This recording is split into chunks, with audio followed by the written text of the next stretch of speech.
അസ്സലാമു അലൈക്കും വറഹ്മത്തുള്ളാഹി വബറകാതുഹു. സ്നേഹ കൂട്ടുകാരെ, പുണ്യമായ റമളാൻ്റെ രാവുകളിൽ പകലുകളിൽ പലയിടത്തും വ്യത്യസ്തങ്ങളായ പരിപാടികളും ചടങ്ങുകളൊക്കെ സംഘടിപ്പിക്കുക സ്വാഭാവികതയാണ്. എല്ലാം വിശ്വാസിക്ക് ഊർജവും കരുത്തും പകരുന്ന മെച്ചപ്പെട്ട ഓരോ പരിപാടികൾ. ആ കൂട്ടത്തിൽ കക്കാട് ഹൈദ്രൂസ് പള്ളിയിൽ ഞങ്ങൾ നടത്തിയ ഒരു പരിപാടി നിങ്ങളുമായി ഷെയർ ചെയ്യാൻ താല്പര്യപ്പെടുകയാണ്. അതായത് അവരവരുടെ ജീവിതത്തിൽ വരുന്ന നിത്യ സംശയങ്ങൾ, മതകീയമായിട്ടുള്ള സംശയങ്ങളുണ്ടാവും, സ്വാഭാവികമാണ്. അപ്പോൾ അതിന് ലളിതമായ രീതിയിൽ അറിയുന്ന രീതിയിൽ ഉത്തരം കൊടുക്കുക എന്നുള്ളതാണ്. അപ്പോൾ അതിൻ്റെ പേര് തന്നെ ഉസ്താദിനോട് ചോദിക്കുക എന്നുള്ള അർത്ഥത്തിലായിരുന്നു. റമളാൻ 1 മുതൽ ആരംഭിച്ചു. മാഷാ അല്ലാഹ്, അതിൻ്റെ റിസൾട്ട് എന്ന് പറയുന്നത് അൽഹംദുലില്ലാഹ് പലരും ആരോട് ചോദിക്കണം അല്ലെങ്കിൽ എങ്ങനെ ചോദിക്കണം എന്നൊക്കെ അറിയാൻ ചോദിക്കാൻ മടിച്ചിരുന്ന പല വിഷയങ്ങൾ പോലും ആ ചോദ്യങ്ങളൊക്കെ ചോദിക്കുന്നെന്നുള്ളതാണ് അതിൻ്റെ റിസൾട്ട്. അതായത് പ്രത്യേകമായൊരു ബോക്സ് വെക്കും. ആ ബോക്സിൽ അതാത് ദിവസത്തെ ചോദ്യങ്ങൾ നിക്ഷേപിക്കും. എന്നിട്ട് സുബഹിക്ക് ശേഷം അതിന് ആൻസർ പറയാറാണ് പതിവ്. അതിൻ്റെ മെച്ചങ്ങൾ എന്ന് പറയുന്നത് അതൊരാളുടെ അറിവും വിവരവും വിളമ്പുക എന്നതിനേക്കാളും അപ്പുറം അവർ തന്നെ അപ്പോൾ നേരത്തെ പഠിച്ചു വെച്ച കാര്യങ്ങൾ ഒന്നുകൂടി പൊടി തട്ടിയെടുത്ത് ഒന്നുകൂടി മനസ്സിലാക്കാനും അതോടൊപ്പം തന്നെ ആളുകളുടെ സംശയം ദൂരീകരിക്കാനും കൂടി അതിന് നിമിത്തമായി എന്നുള്ളതാണ് ഏറ്റവും പ്രധാനപ്പെട്ട കാര്യം. മാഷാ അല്ലാഹ്, പക്ഷേ അതിൻ്റെ ഒരു പ്രധാനപ്പെട്ട മറ്റൊരു കാര്യം എന്ന് വെച്ചാൽ അങ്ങനെയൊക്കെ ചോദ്യം ചോദിച്ചിട്ട് കേവലം എണീച്ചു പോവുക എന്നതിനേക്കാളും അപ്പുറം അതിൻ്റെ പര്യവസാനം എന്നോണം ഒരു ടെസ്റ്റ് എന്നുള്ള അർത്ഥത്തിൽ ഒരു ഗ്രാൻഡ് ഫിനാലെ ഹോട്ട് സീറ്റ് എന്ന അർത്ഥത്തിൽ ഒരു ചൂടേറിയ ഒരു മത്സര പരീക്ഷ കൂടി സംഘടിപ്പിക്കുകയുണ്ട്. അതെങ്ങനെയാണെന്ന് ചോദിച്ചാൽ 10ഓളം ക്വസ്റ്റ്യനുകൾ, അതായത് 1 മുതൽ തുടങ്ങിയ ചർച്ചയിൽ വന്ന ചോദ്യോത്തരം അതിനാസ്പദമാക്കി 10ഓളം ചോദ്യങ്ങൾ ചോദിക്കുകയും ഓപ്ഷണലായി ഓരോ ചോദ്യത്തിനും 3 വീതം ആൻസർ കൊടുത്തിട്ട് അത് ഏറ്റവും അർഹമായതിന് നേരെ ടിക്ക് ചെയ്യുക എന്നതായിരുന്നു ആ പരീക്ഷ കൊണ്ട് അർത്ഥമാക്കിയത്. അൽഹംദുലില്ലാഹ്, സത്യത്തിൽ വലിയ സന്തോഷം നൽകി. കാരണം 100-ലധികം ആളുകൾ, 107ഓളം മത്സരാർത്ഥികൾ ആ മത്സരത്തിൽ പങ്കെടുത്തു എന്നതാണ് ഏറ്റവും സന്തോഷകരമായ കാര്യം. അപ്പോൾ അതിന് ഈ വർഷം ഞങ്ങൾ സെലക്ട് ചെയ്ത ചോദ്യങ്ങൾ നിങ്ങളുമായി പങ്കുവെക്കുകയാണ്. അതിൻ്റെ ക്വസ്റ്റ്യൻ പേപ്പറാണ് നിങ്ങളുടെ മുന്നിലുള്ളത്.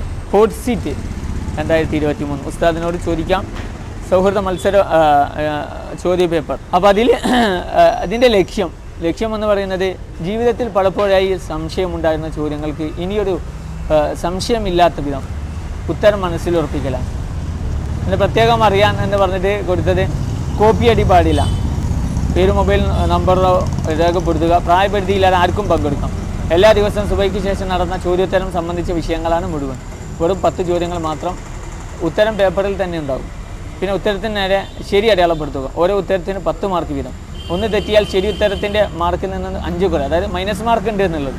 മാർക്ക് നിലയിൽ ആദ്യം എത്തുന്ന 10 പേർക്ക് ഉഗ്രൻ സമ്മാനം. 20 മിനിറ്റാണ് മത്സര സമയം. മത്സര വിഷയത്തിൽ ഉസ്താദുമാരുടെ തീരുമാനം അന്തിമമായിരിക്കും. ഇനി ആ ചോദ്യങ്ങൾ വായിക്കാം. ചോദ്യം 1, ഖലാ വീട്ടാൻ പറ്റാത്ത നിസ്കാരം ഏതാണ്?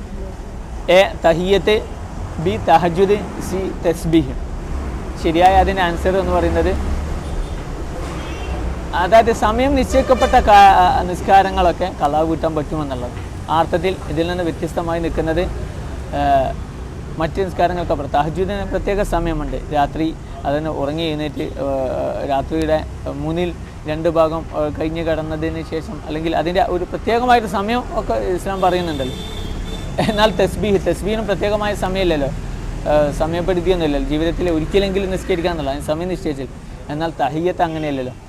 തഹിയ്യത്ത് എന്ന് പറയുന്നത് പള്ളിയിൽ കയറുമ്പോൾ ഏത് അപ്പോൾ അതുകൊണ്ട് തന്നെ എന്ത് ചെയ്യുക, അതിന് സമയം നിശ്ചയിച്ചിട്ടില്ല. അതുകൊണ്ട് അത് ഖലാ വീട്ടാൻ പറ്റൂല. ഒന്നാമത്തേത്. രണ്ടാമത്തേത്, നോമ്പ് സമയത്ത് സ്വപ്നസ്ഖലനം ഉണ്ടായാൽ എന്താണ് ചെയ്യേണ്ടത്? 1 നോമ്പ് ഖലാ വീട്ടണം. എ നോമ്പ് ഖലാ വീട്ടണം. ബി നോമ്പിനൊപ്പം യഥാക്രമം അടിമമോചനം, തുടർച്ചയായി 2 മാസം നോമ്പെടുക്കൽ, ഓർ 60 മിസ്കിന്മാർക്ക് ഭക്ഷണം കൊടുക്കൽ. സി രണ്ടുമല്ല. സത്യത്തിൽ ഒന്നാമത്തതും രണ്ടാമത്തതുമല്ല. നോമ്പ് ഖലാ വീട്ടേണ്ടതില്ല, നോമ്പ് മുറിയില്ല, പിന്നെ മറ്റു പ്രായശ്ചിത്വമൊന്നും ചെയ്യേണ്ടതില്ല. അപ്പോൾ ഇതിൻ്റെ ശരിയായ ആൻസർ സി, അഥവാ രണ്ടുമല്ല എന്നതാണ്.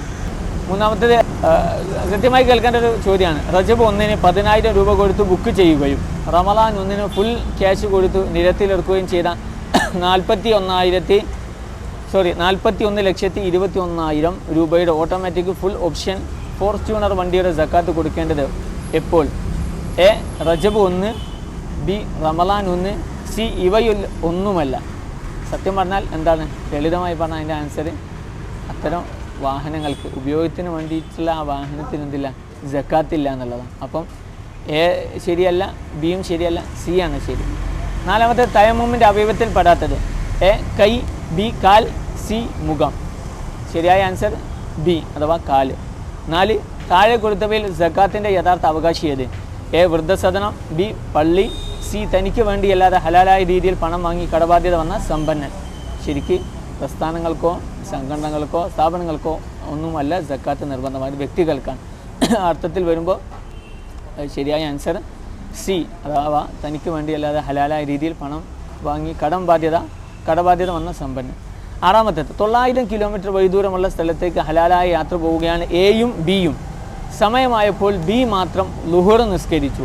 പിന്നീട് അസറിൻ്റെ സമയത്ത് ബിയെ ഇമാമാക്കി എ ആദ്യം അസറും ശേഷം സ്വന്തമായി ലുഹുറും നിസ്കരിച്ചു. ഇതിൽ ആരുടെ നിസ്കാരമാണ് ശരി എന്നതാണ് ചോദ്യം. എയുടെ, ബി രണ്ടുപേരുടെയും, സി ബിയുടെ. ശരിയായ ആൻസർ എന്ന് പറയുന്നത് ബി ആണ്. പിന്നെ ജമ്മും കസുറാക്കിയിട്ടൊക്കെ നിസ്കരിക്കുന്നിടത്ത് പ്രധാനപ്പെട്ട ശ്രദ്ധിക്കേണ്ടത് മുന്തിച്ച് ജമ്മാക്കുന്ന നിസ്കാരമാണെങ്കിൽ പിന്നെ അവിടെ ഇപ്പോൾ ലുഹുറും അസറാണ്. മുന്തിച്ച് ലുഹുർ ആദ്യം നിസ്കരിച്ച് പിന്നെ അസറിനെ ലുഹുറിലേക്ക് മുന്തിച്ച് നിസ്കരിക്കുകയാണെങ്കിൽ സ്വാഭാവികമായിട്ടും ലുഹുർ ആദ്യം നിസ്കരിക്കുക എന്നുള്ള ഷർത്ത് അവിടെ പ്രത്യേകം പാലിക്കേണ്ടത്, പിന്നെയാണ് അസറ് നിസ്കരിക്കേണ്ടത്. എന്നാൽ പിന്തിച്ച് ജമ്മാക്കുന്നതാണെങ്കിൽ ആ ഷർത്ത് പാലിക്കൽ നിർബന്ധമല്ല. അപ്പോൾ അഥവാ ഒരാൾ അസറിൻ്റെ സമയത്താണ് അസറും ലുഹുറും നിസ്കരിക്കുന്നതെങ്കിൽ ആദ്യം അയാൾക്ക് അസർ നിസ്കരിച്ചിട്ട് ലുഹുർ നിസ്കരിച്ചാലും 2 നിസ്കാരവും ശരിയാകുന്നതാണ്. 7-ാമത്തേത് ഫിത്തർ സക്കാത്ത് നിർബന്ധമില്ലാത്തത് അതാർക്കാന്നുള്ളതാണ്. എ യാത്രക്കാരൻ, ബി രോഗി, സി ഗർഭസ്ഥ ശിശു. ശരിയായ ആൻസർ എന്ന് പറയുന്നത് സി ആണ്, അതായത് ഗർഭസ്ഥ ശിശു.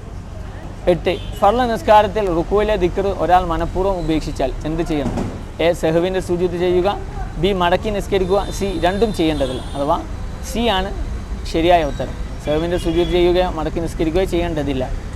9 ഒറ്റയാനെ കണ്ടെത്തുക. 1 നിയ്യത്ത്, എ നിയ്യത്ത്, ബി സുജൂദ്, സി രണ്ടാം സലാം പൂട്ടൽ. ഇതിലേറ്റവും ശരിയായ ഉത്തരം എന്ന് പറയുന്നത് സി ആണ്, അഥവാ സലാം പൂട്ടലാണ്. നിയ്യത്ത് ഫർളാണ്, സുജൂദ് ഫർളാണ്, രണ്ടാം സലാം പൂട്ടൽ ഫർളില്ല, സുന്നത്താണ്. അവസാനത്തെ ക്വസ്റ്റ്യൻ 10 ശാരീരിക പ്രയാസം കാരണത്താൽ നോമ്പ് ഒഴിവാക്കിയ സ്ത്രീ ചെയ്യേണ്ടത് എ നോമ്പ് ഖളാ വീട്ടുക, ബി നോമ്പ് മുദ്ദും, സി രണ്ടുമല്ല. ശരിയായ ആൻസർ എന്ന് പറയുന്നത് ശാരീരിക പ്രയാസത്താൽ ഒരു സഹോദരിക്ക് നോമ്പെടുക്കാൻ കഴിഞ്ഞിട്ടില്ലെങ്കിൽ ആ സ്ത്രീ എന്ത് ചെയ്താൽ മതി?